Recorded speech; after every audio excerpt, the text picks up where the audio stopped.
little distance between you to strike. Most of the time, both you and your opponent will be standing upright, battling for dominant control. However, if your opponent gets his hips too far away, then you have an opportunity to land a knee strike. This is the reason why it is important for you to maintain a solid base while pummeling for control in the clinch. I am dominating his underhook arm, and he is dominating my underhook arm. The only real striking options from this position is to attack your opponent's lower body. So, I will kick my opponent's shin with the ball of my foot. Sometimes I do this in order to take my opponent down, and other times I do it to force my opponent to move his hips backward, which opens up other opportunities. So there are a few striking techniques you can do from close range. The second strike I will do from this position is a foot stomp. I lift one leg up and then drive my heel down into my opponent's toes.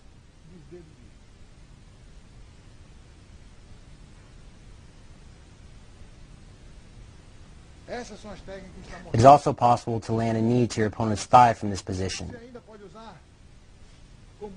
If you land the strike and your opponent moves his hips back to avoid another shot, then you can now target his body with a knee strike.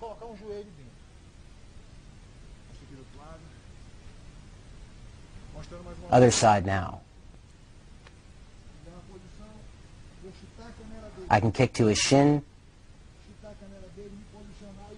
and I can stomp on his toes.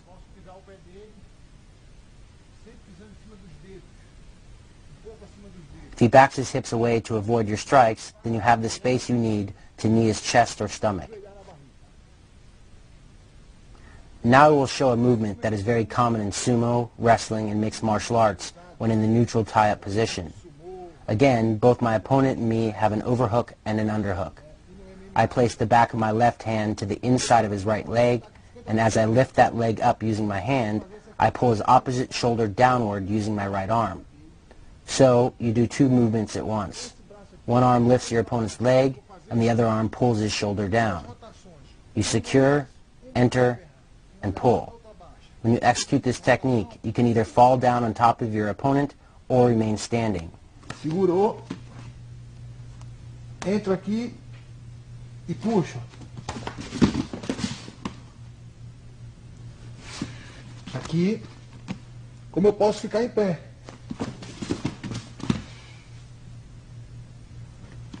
Ou posso cair já abraçado, passando a guarda. Movimento um pouquinho mais rápido. Vai mais, vai mais. Puxei. Aí. I can fall here, Posso cair aqui ou aqui. or here. Se eu quiser, posso If I ficar like, I can stay here. do outro lado. With my right arm, I pull down on my opponent's shoulder. With my opposite hand, I lift his right leg. I can either fall with my opponent and obtain side control, or I can remain on my feet. Fiz a pegada. Puxo.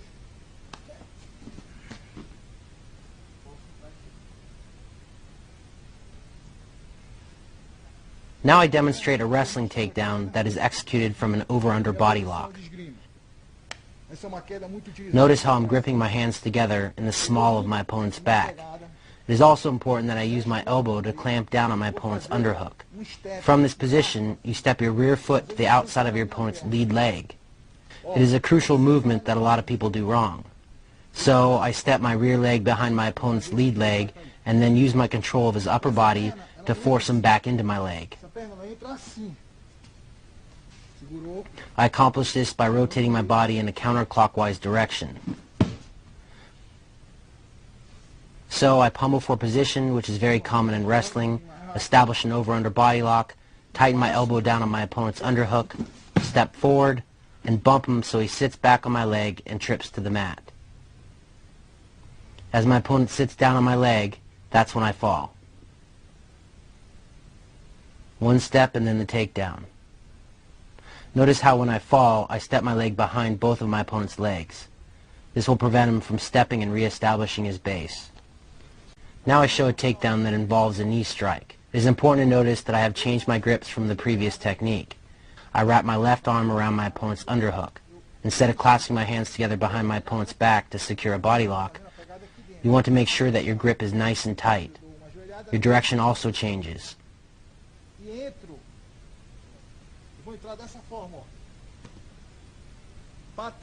Instead of tripping your opponent forward, you trip him backward.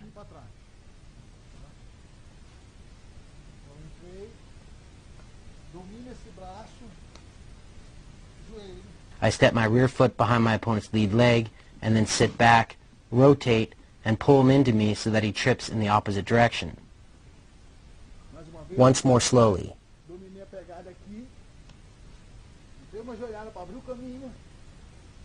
I step my rear foot behind my opponent's lead leg and then sit back, rotate, and pull him into me so that he trips in the opposite direction. Here I show a takedown that requires you to force your opponent to step forward. From over-under control, I will rotate my body in a clockwise direction and pull him into me, causing him to step his rear foot forward into the outside of my lead leg. Notice how this positions his lead foot between my legs.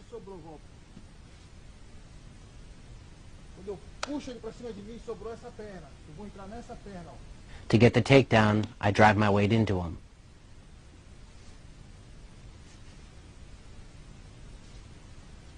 A little faster.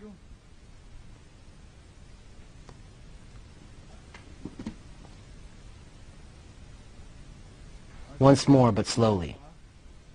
I rotate and pull my opponent into me, causing him to step forward. With his lead leg now between my legs, I hook my lead leg around his right leg to prevent him from stepping back and reestablishing his base. To get the takedown, I drive my weight into him.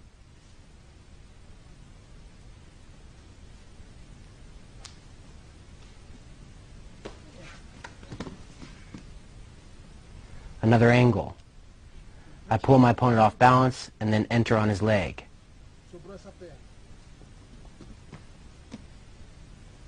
This is another technique where I force my opponent to move and then I use that movement to my advantage and execute a takedown. First off, I need to disrupt his balance and base. I accomplish this by stepping my lead foot behind me, pulling on his body using my underhook, and pushing on his body with my overhook. Keeping our bodies close, he is forced to step his rear foot forward in order to maintain his balance. Once he steps forward, I drop my left hand to his right knee to block it and drive up into him with my underhook. A little faster. I pull him, hit his knee, and then drive my underhook into him to trip him to the mat.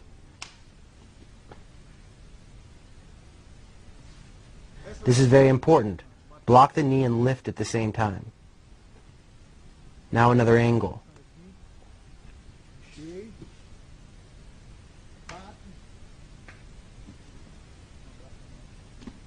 This takedown is executed from over-under control in the clinch.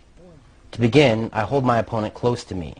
I dig my left hand into the crook of his right arm and then force him away from me. At the same time, I cinch down tight with my underhook, wrapping my arm over his shoulder. Once accomplished, I pivot on my right foot and rotate in a counterclockwise direction, applying downward pressure on his arm with my right hand. Next, I drop my chest and weight over his back, wrap my left arm around the right side of his head, wrap my right arm underneath his left arm, and clasp my hands together. To get the takedown, I pull him into me. After he has gone down, I circle around to his side. It is important to notice that I'm hugging his body with my right arm. This prevents him from rolling or standing back up. From here, I can begin to strike. Mais uma vez. Tá me segurando aqui, tá fazendo força. Eu empurro. Eu empurro, bicho. Puxa.